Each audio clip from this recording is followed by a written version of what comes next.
Julia, where do you prefer to film this interview? Do you want to do it from your chair or the couch? We could do it on the couch. Yeah.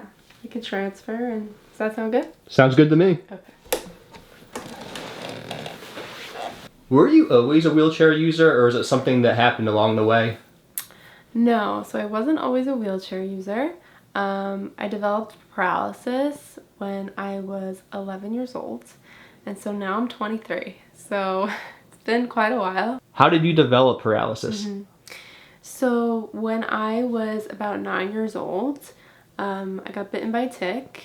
I had a bullseye rash, and I went to my pediatrician, not really knowing what that was exactly, what a tick was, what a bullseye rash was. We kind of just went to the doctor because I had this bizarre rash and we didn't know what it was. And so I went to my pediatrician and she looked at it and she said, if it doesn't go away within a few days, go to a dermatologist, but it should be nothing. And so for 2 years following that rash, I developed exhaustion, body aches, pains. My hair was like falling out. And so I would go to my pediatrician like every month because I was sick, and she would just say, it's growing pains, it's puberty, it's nothing, you're fine. And then when I was 11 years old at school, I was like sitting at my desk and I had tickling in my legs and feet. I started to develop numbness. And so like from then on, you know, I left. My dad picked me up from school that day, and like it was like an emergency. He came home from work and picked me up from school, and we went to the hospital. And from that hospital, I spent like a month going from hospital to hospital. They really couldn't figure out what was going on with me because my blood tests would come back negative, my spinal tap, like imaging would come back negative. And you know, I was being tested for Lyme disease at this point, and it was coming back negative. And so my family didn't really know a lot about Lyme disease, and so we wouldn't really question our doctors, of course, you know, they're the experts, and we just kept looking for answers. And you know, at this point I was like kind of completely paralyzed. You know, even my upper body was significantly affected. I couldn't like move my arms. I was losing my hair. I was running high fevers every day. And you know, doctors couldn't figure it out. It was either we don't know, or it was either it could be like all in your head maybe. You're, you know, a young girl, you're in your preteens, you could just be looking for attention. You know, this is typical of a girl of someone your age and gender. So I was getting a lot of that. And so, you know, and we didn't, at first, we were like, if it is something psychological, like, we want to get to the bottom of it. Like, it's okay. Did you even entertain that option? Well, I didn't think so, you know, because, like, what I was feeling was real. Like, I knew that it was real. And, you know, my parents, too, they were, like, always supportive of me, and they knew me, and they never, like, but I was open to it, too. Like, when I was asked, is it okay if you see a psychiatrist, like, get evaluated in the hospital, I said, okay. But the psychiatrists themselves would clear me and say, this is something physically happening to you. Like, you're well mentally. And it was the actual, like, doctors, the attendings, that would be like, well, we don't have answers, so it has to be that. Like, we don't know. It was, like, a lot to be, like, questioned as a young girl, where suddenly, you know, I was very active as a kid. I was a dancer. I was a sports player. To go from such an active member of my community, like such an active girl, to like being in a hospital bed, paralyzed, not being able to walk, and then like also being questioned and not supported and made to feel like a criminal, and like what I wasn't feeling was real. The issue was too, is like when you have a doctor think that something like that is going on and put it on your medical record, it follows you. So you go to one physician, they don't have answers for you. They said it could be this because we can't find anything else. And then you go to another hospital, another physician with that on your record. A lot of physicians will just take that and like go with it. They won't do their own investigating. You know, it kind of like puts that image on you now, that kind of tunnel vision that's hard to escape.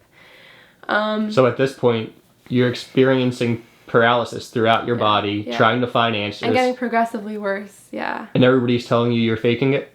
Basically, like, not everyone, but there was, you know, there was physicians here and there that, like, because we don't know, because we think it's physical, but because it's, like, not coming up, like, it could be in her head, it could be this, and thank God I have the family that I do, who, like, believed me and, like, kept digging.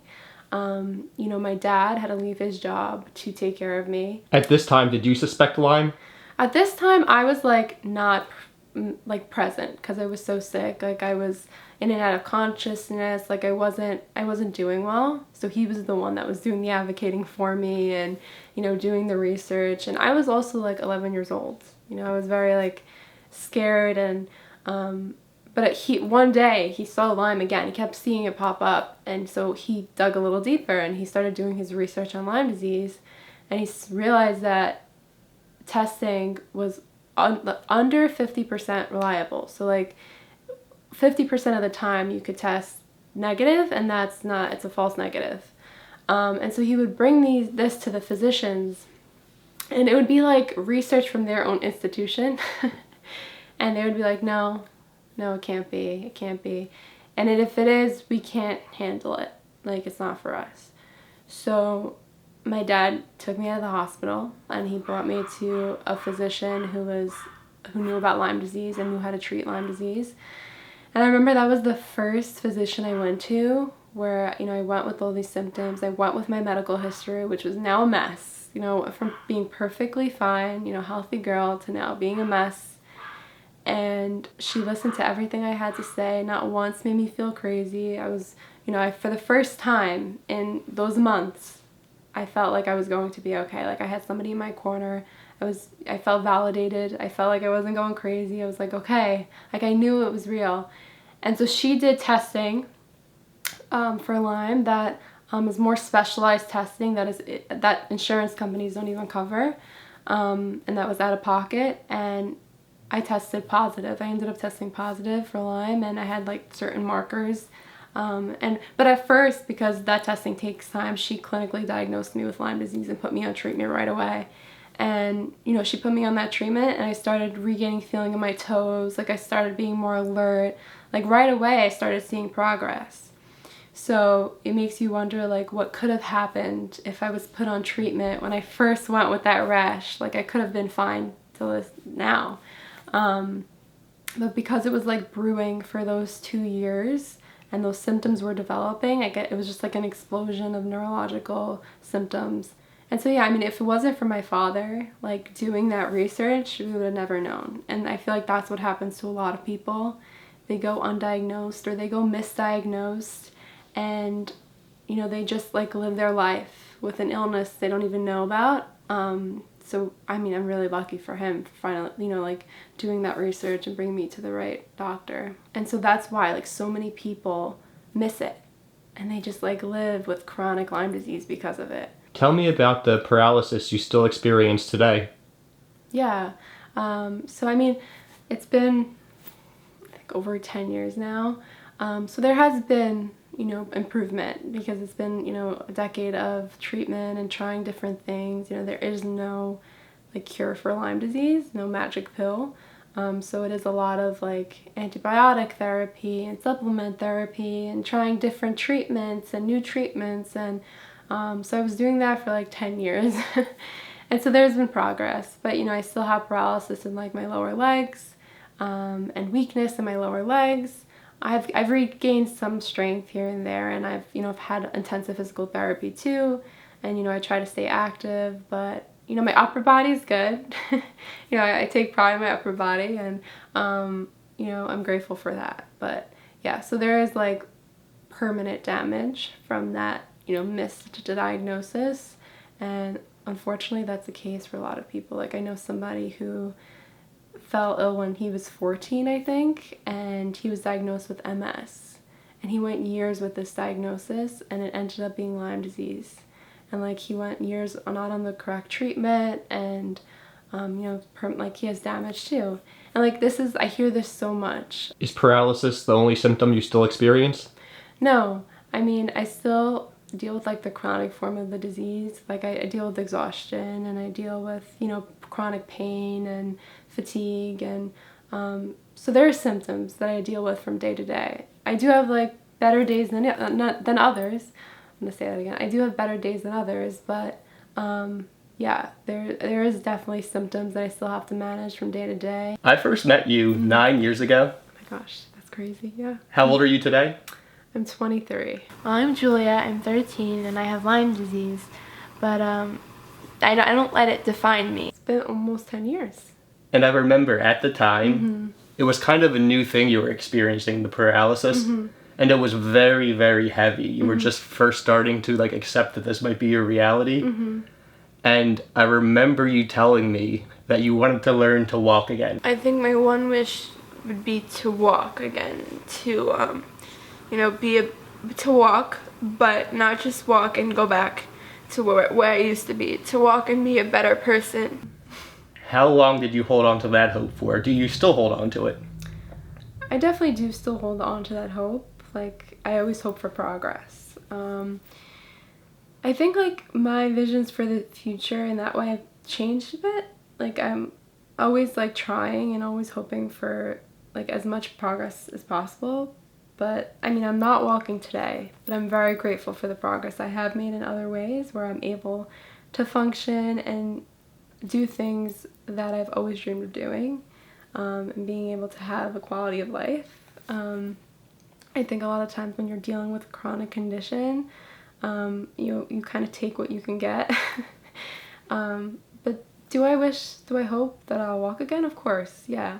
But I'm really grateful for the functionality I do have. I'm grateful that I have my arms that can take me where I need to go, and that I have a wheelchair that I can get places that I need to be. Do you feel a lot of animosity because if those early symptoms were paid attention to, perhaps it wouldn't have gone to the paralysis? Right.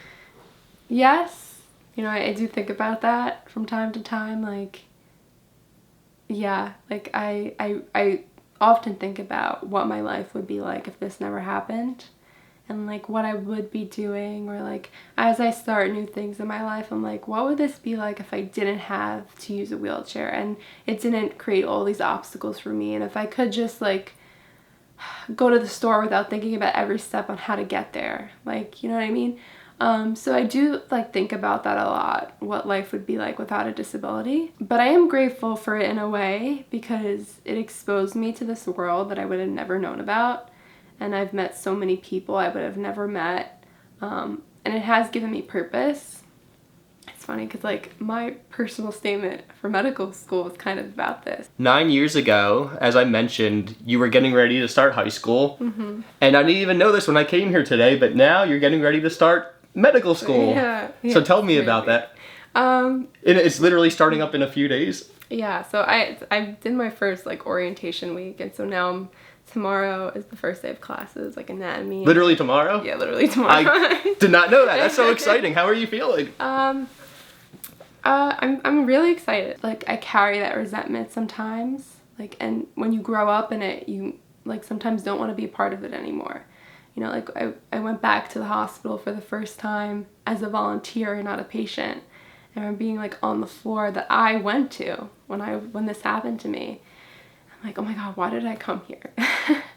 Like, you hear the beeping and you see like the rooms and you're like, why did I come here and put myself through this? It's almost like a trauma response, And then like I met patients, and like I thought like I was in their same shoes one day, like these young kids, like I know what it's like to be them. And they kind of like rewrite those memories, and you're like, this did give me purpose, and like now I want to take what I've been through, and even though that's been really painful, and it is still hard till this day to like accept it, but like it has given me purpose, and I like know what I want to do with my life. I want to do everything I can and train as much as I can so that like this doesn't happen to anybody else.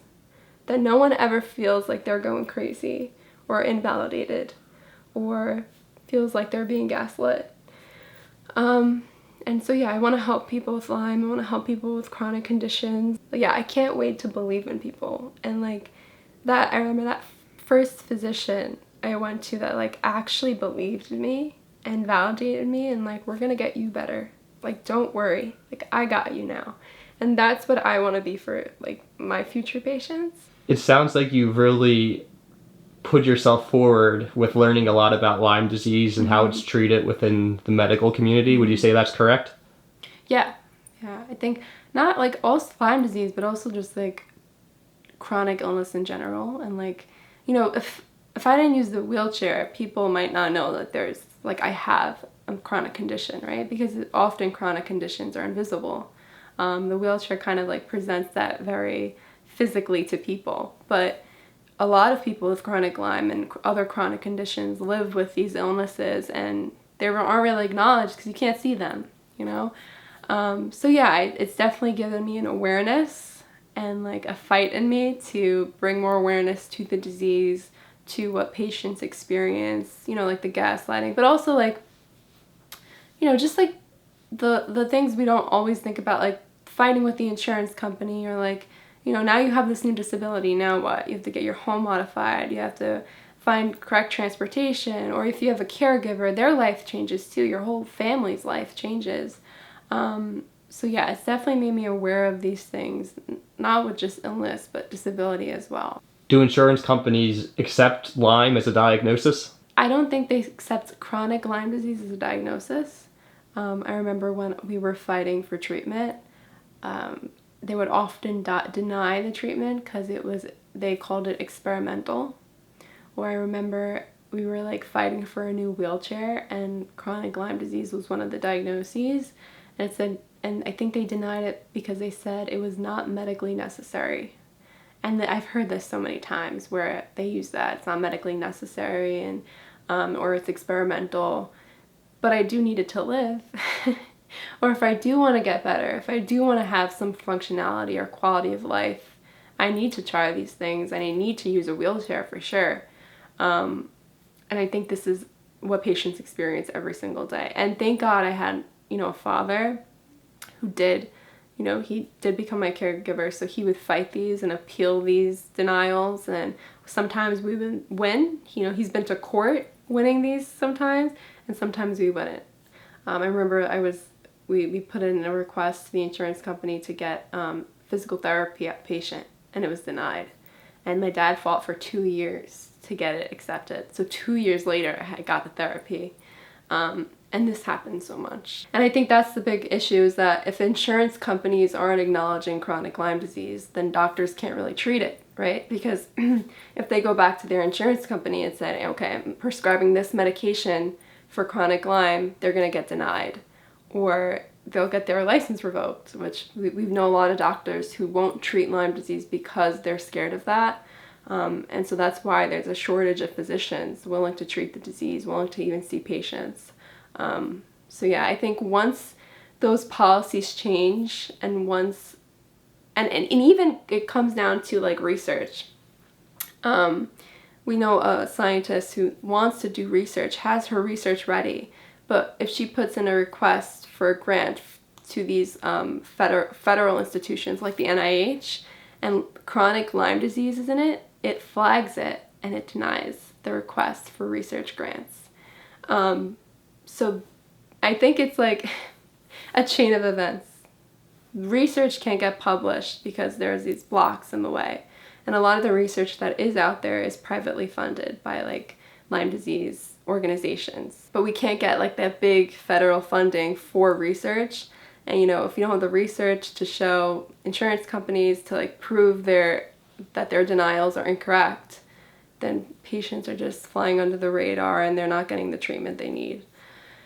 Yeah, there's a lot, I think, that needs to be fixed. What is it like to know that a tick bite changed your life? It's like the worst case scenario. It's really scary. And a lot of the times, I was kind of lucky in a way to develop the rash, because a lot of times people don't see a tick and they don't develop a rash. And that doesn't mean you weren't bitten or that you have Lyme disease, because I think, I forgot the statistic, but most of the time a rash does not develop. So I was kind of lucky to see the rash, but I was unlucky with the doctor I had that like didn't recognize the rash and like didn't treat me. But it is crazy to think that a little bug changed my entire life. There's so many cries for help. Like, please, like, we need the funding for more answers, for more treatment therapies, for diagnostic tests. And I think a lot of people are just like waiting to be heard. We had thousands of people reach out. I have your same story. I went through the same exact thing. People called me crazy. I have Lyme disease too, and I'm trying to get help. And like so many stories, people wrote letters or over social media, And I think that's like social media has been a big way where we've connected with a lot of other people that have Lyme disease. And yeah, it's definitely a community I would have never known about if it, didn't happen to me. So Did a lot of people who reached out have a similar experience of nobody really believing them and not getting answers medically? Yes, that was like very common where, they went from doctor to doctor, and they were undiagnosed or they were called crazy. Have you learned that that happens more than people are aware of? 100%, yeah. I think it's now like in the millions of Americans that have chronic Lyme disease, and like the cases of Lyme disease, not specifically chronic, but the cases of Lyme disease per year are jumping. I think last year it was around like 200,000 to 500,000 of cases of Lyme disease annually, and that's with inaccurate testing. So imagine how many people would test positive if we had correct testing. Can you explain what is happening in the body with Lyme disease? If you get bitten by a tick and you like realize it and you're treated right away, there is a lot lower chance that you can kind of not maybe fully eradicate it, but you won't develop to a neurological stage of Lyme disease. A lot of the time when it's like kind of festering in you for a bit and you don't realize you have the tick or you got bit, which happens a lot because sometimes the ticks are small and you don't see them, or you don't develop a rash. So you get bit and you don't know, and you kind of develop symptoms that are really like you don't know what they could be, and they're kind of vague, exhaustion, pain. Those are kind of vague symptoms, right? And so you go get tested and it's been a minute, but now your body had that flu-like presentation, and it was trying to fight, but Lyme disease, the bacteria that hosts the Lyme disease bacteria, it weakens your immune system, so you won't show those antibodies in the blood work. And then it also kind of hides in your joints and your organs. It's not prominent in your blood, so you won't test positive a lot of the times. What is it like to have this condition that a lot of medical experts don't want to acknowledge? It's really scary. It is scary, and again, if I didn't have like the support system I do have, if I didn't have my dad and like my family like advocating for me at a time that I couldn't advocate for myself, I don't know where I'd be. Probably not here today. So it is scary when you don't have that support, where you don't know how to advocate for yourself, or you don't have somebody advocating for you. And a lot of patients, that's why a lot of patients like silently suffer, because they don't have, that support. And a lot of patients have to leave their job and like can't support themselves and don't know where to go next and don't know the physicians to go to or the right treatments. And it's really scary when the medical system isn't willing to evolve and grow and try to learn. I am the only wheelchair user in my medical school class, and I think the class is above me as well. And I've been told a lot, like, you're the first wheelchair user we've had. Or like in my time at this institution, I've never had a student in a wheelchair. So that is scary, to be like one of the first in your community. Like, meaning not in the whole disability community, but like, at my school, it's hard to be like the first because it's scary and there's like uncharted territory, and there will be obstacles that, I'll face and kind of have to navigate them for the first time. But I'm really excited because like 5 years ago, 10 years ago, I never thought I'd be able to get to this point. I never thought I'd be well enough to get to this point. Like, I used to dream about being stressed out because I had to study. Like, I used to crave it. I used to crave being stressed out because of studying. You just didn't have the energy or health to do it at the time? Yeah. Like, I'd be stressed out because, like, I was sick. Like, I'd be stressed out because the next day wasn't promised. Or I'd be stressed out because I know I'd wake up the next morning in excruciating pain and have to, like, eventually get out of bed and try to function. And so I'd wish to be stressed about like a test or, something like that. And so I'm very grateful, even though there is obstacles. And like this week I was kind of reminded because, it's a new place I'm in, and, transportation isn't the same. And, I'm very used to New York City, and, it's very different there. You kind of need a car, and I don't have a car, but I'm so grateful in ways, and like it's hard to practice that gratitude, but I'm really grateful that like I've come this far and that I really tried and it got somewhere. And so like every time I do get upset, I'm like, I think back to 10-year-old Julia, not 10-year-old Julia, but I think back to 12-year-old Julia and like how proud she should be for like trying. And it's funny because like I used to think like I'm sick and I'm so weak and like, but I was so strong. What would you say to any medical professional or really any person who doubts Lyme disease? Be open-minded to evolving science and evolving medicine. I think sometimes we're stuck in guidelines and research that came out 20 years ago. And so I think as medical professionals, we always have to question and kind of think outside the box, right? And like not take what we have right now as concrete. You know, things are always changing. We're always learning new things. So I think as a medical professional, there's a whole community of patients that prove that it does exist and that people are suffering and people need help. And I think it's our duty to help those people. Thanks for watching SBSK. Click subscribe here to be part of our community. Then hit the notification bell below so you never miss a story. You can even meet another friend here. See you next time.